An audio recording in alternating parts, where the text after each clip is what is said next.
Bismillah, alhamdulillah, wassalatu wassalam ala man la nabiyya ba'dah, amma ba'du. Alhamdulillah, saudara-saudaraku, ikhwas sekalian, wa akhwati fillah, kita masuk ke dalam bulan Ramadan. Dan sebuah hadis yang masyhur, yang seringkali kita dengar dari kalangan asatid, para khotib-khotib. Hadis riwayat Imam Tirmidzi rahimahullah dari Abu Hurairah radhiyallahu taala anhu, di mana beliau alaihi wassalatu wassalam pernah suatu ketika mengatakan amin, amin, amin. Kemudian ditanya oleh para sahabat, ada apa ya Rasulullah? Kata beliau alaihi wassalatu wassalam, Jibril mendatanginya. Kemudian Rasul alaihi wassalatu wassalam mengkhabarkan apa yang diucapkan oleh Jibril, di mana beliau alaihi salam mengatakan raghiba anfu rajul idza dzukirta indahu falam yusalli alaik. Sungguh celaka seorang hamba, atau dalam riwayat yang lain disebutkan bu'dan, dijauhkan dari rahmat, ketika engkau disebutkan di sisinya kemudian tidak bersolawat atasmu. Maka Jibril mengatakan qul amin, maka beliau alaihi wassalatu wassalam mengatakan amin, katakan amin, maka beliau mengucapkan amin. Kemudian raghiba anfu rajul idza dakhala ramadan thumma salakha falam yughfarlah. Celaka seorang hamba, dijauhkan dari rahmat seorang hamba ketika masuk bulan Ramadan, kemudian dia berlalu dari bulan tersebut tetapi dia belum mendapatkan ampunan. Maka Jibril memerintahkan qul amin, maka beliau alaihi wassalatu wassalam mengucapkan amin. Kemudian yang terakhir, raghiba anfu rajul idza wajada abawahu kibaran indahu falam yadkhulahul jannah. Celaka seorang hamba ya, ketika dia mendapati bapak ibunya dalam kondisi telah tua renta di sisinya, tetapi tidak bisa memasukkan dirinya ke dalam surga. Ya, maka kemudian Jibril mengatakan qul amin, katakan amin wahai Muhammad sallallahu alaihi wasallam. Maka beliau alaihi wassalatu wassalam mengatakan amin. Bagaimana menurut pendapatmu bahwasannya hadis ini didoakan oleh makhluk yang paling mulia di atas langit, yakni Jibril alaihissalam, dan diaminkan oleh makhluk yang paling mulia yang pernah menapakkan kakinya di atas muka bumi, yakni Rasul alaihi wassalatu wassalam? Tentunya doanya doa yang sangat mustajabah, sangat mustajab. Dan demikianlah kondisinya. Karena hal tersebut keterlaluan ketika seseorang masuk ke bulan Ramadan dan berlalu darinya dan belum mendapatkan ampunan. Karena di bulan Ramadan ini, ikhwani fiddin azakumullah, ampunan itu sangat mudah untuk didapatkan.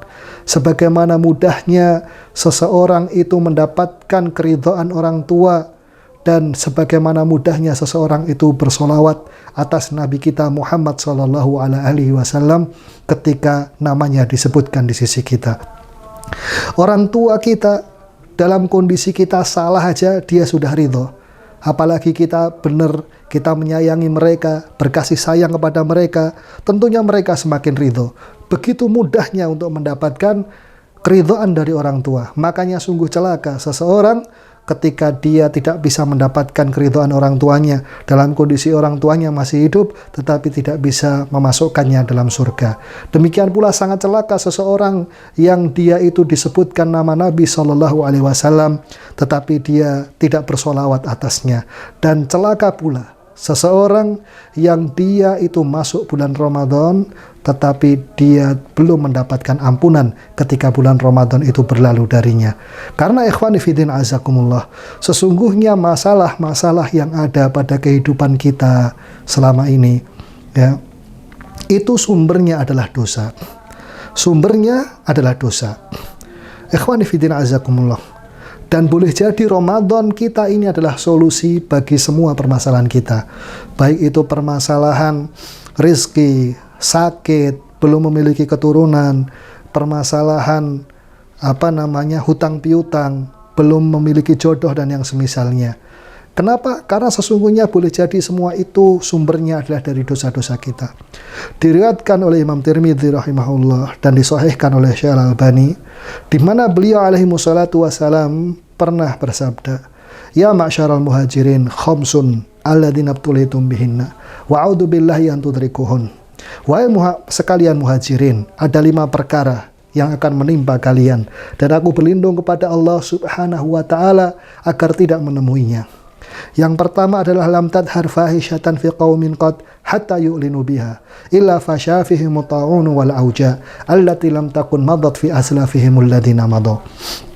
Yang pertama adalah tidaklah nampak kekejian zina pada suatu masyarakat sampai mereka itu menampak-nampakkannya di hadapan orang banyak.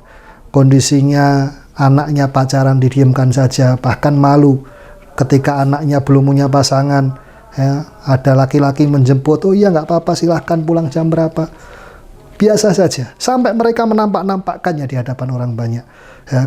Illa fasyafihim ta'un wal auja, kecuali Allah Subhanahu wa ta'ala akan ratakan kepada mereka penyakit ta'un dan penyakit-penyakit yang lain, allati lam takun madad fi aslafihimul ladina madaw, di mana penyakit tersebut belum pernah muncul pada masa-masa umat sebelum kalian. Kemudian yang kedua adalah walam yanqusuna miqyala wal mizan illa akhadhuhum bisinin wa syiddatil mu'nah wa jawri sultani alaihim. Tidaklah suatu kaum itu mengurangi takaran dan timbangan kecuali mereka akan ditimpa musim paceklik, kurang pangan, dan kesewenang-wenangan penguasa. Berapa banyak ikhwani fiddina azakumullah kita melihat di pasar-pasar kita, di mana mereka itu berjualan 1 kilo, tetapi sama-sama tahu di situ bukan 1 kilo isinya. Ya, markup nota, ya, manipulasi data dan yang semisalnya. Itulah akibatnya. Korelasinya secara langsung. Yakni apa? Yakni dia akan ditimpa musim paceklik, kurang pangan, dan kesewenang-wenangan penguasa. Yang ketiga adalah walam yamna'u zakata amwalihim illa muni'u alaihimul qatru minas sama walau lal bahaimu lam yuntaru. Tidaklah seseorang itu menahan zakatnya kecuali Allah Subhanahu wa ta'ala akan menahan hujan dari langit. Kalau seandainya bukan karena binatang ternak, niscaya mereka tidak akan dihujani sama sekali. Dan yang keempat adalah walam yanqudu ahdallahi wa ahda rasul illa ja'alallahu aduwa min ghairihim alladhi ya'khudhu ba'da ma baina aydihim. Tidaklah suatu kaum itu tidak menunaikan haknya Allah dan Rasulnya kecuali Allah akan menjadikan baginya musuh yang bukan dari kalangan mereka, di mana musuh tersebut akan mengambil sebahagian harta yang ada pada tangan mereka. Kita bisa melihat berapa banyak negeri-negeri kaum muslimin yang dia itu seharusnya bisa berkecukupan dengan harta yang ada pada mereka, tambang-tambang yang ada pada mereka, emas, perak, nikel, batu bara, dan yang lainnya. Tetapi kekayaan tersebut notabene untuk negeri lain yang notabene kafir.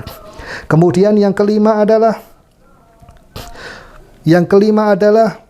walam tahkum a'immatuhum bi kitabillah wa yatakhayyaru bima anzalallah illa ja'alallahu ba'sahum bainahum. Tidaklah suatu kaum dia itu berhukum dengan hukum lain selain hukum Allah dan Rasulnya, kecuali Allah Subhanahu wa ta'ala akan menjadikan kehancuran pada tangan-tangan mereka sendiri.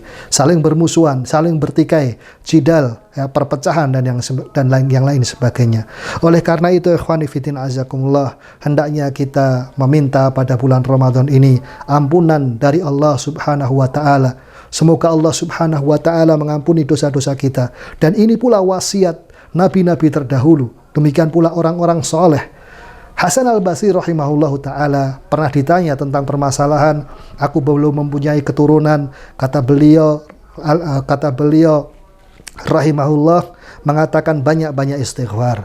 Ada orang yang datang kepada beliau dan mengatakan, aku sakit dan tidak sembuh-sembuh. Kata Hasan al-Basri rahimahullah, banyak-banyak istighfar. Ada yang datang kepada beliau, sesungguhnya aku memiliki hutang yang banyak dan susah untuk melunasinya. Maka beliau rahimahullah menyatakan banyak-banyak istighfar. Karena di sini adalah kuncinya. Ketika Allah Subhanahu wa ta'ala mengampuni dosa-dosa kita, maka Allah Subhanahu wa ta'ala akan membukakan pintu-pintu rezeki dari langit dan dari bumi dan mempermudah segala urusan kita. Disebutkan dalam Al-Quran bagaimana wasiat nabi-nabi terdahulu. Nabi Nuh alaihi salam, beliau wasiatkan kepada kaumnya, faqultu astaghfiru rabbakum innahu kana ghaffara yursilis sama alaikum bidarra wa yumdidkum bi amwalin wa yaj'al lakum jannati 'alakum anhara. Nabi Nuh menyatakan, wahai kaumku, beristighfarlah kepada Rabb kalian. Sesungguhnya Dia itu Maha Pengampun. Kalau Allah Subhanahu wa taala mengampuni kalian, yursilis sama 'alaikum midrara. Allah Subhanahu wa taala akan menurunkan hujan yang berlimpah ruah dari langit. Kemudian Allah Subhanahu wa taala akan memperbanyak jumlah harta-harta kalian dan anak-anak kalian, dan akan menjadikan kepada kalian kebun-kebun dan menjadikan kalian sungai-sungai yang mengalir. Demikian pula Nabi Hud alaihissalam menyatakan, ya qaum istaghfiru rabbakum innahu kana ghaffara yursilis sama 'alaikum midrara wa yazidkum quwwatan ila quwwatikum. Wahai kaumku, ya qaum istaghfiru rabbakum innahu kana ghaffara. Wahai kaumku, beristighfarlah. Ya qaum istaghfiru rabbakum tsumma tubu ilaih. Wahai kaumku, beristighfarlah kalian Rabb kalian, kemudian bertobatlah kalian kepadanya. Yursilis sama 'alaikum midrara. Ketika tobat kalian diterima oleh Allah Subhanahu wa taala, Allah akan menurunkan hujan yang berlimpah ruah dari langit. Wa yazidkum quwwatan ila quwwatikum, dan Allah Subhanahu wa taala akan menambah kekuatan kalian di samping kekuatan yang telah ada pada kalian saat ini. Barakallahu li wa lakum fil Qur'anil azim wa nafa'ani wa iyyakum bima fihi minal ayati wa dzikril hakim wa taqabbalallahu minni wa minkum tilawatahu innahu huwal ghafurur rahim.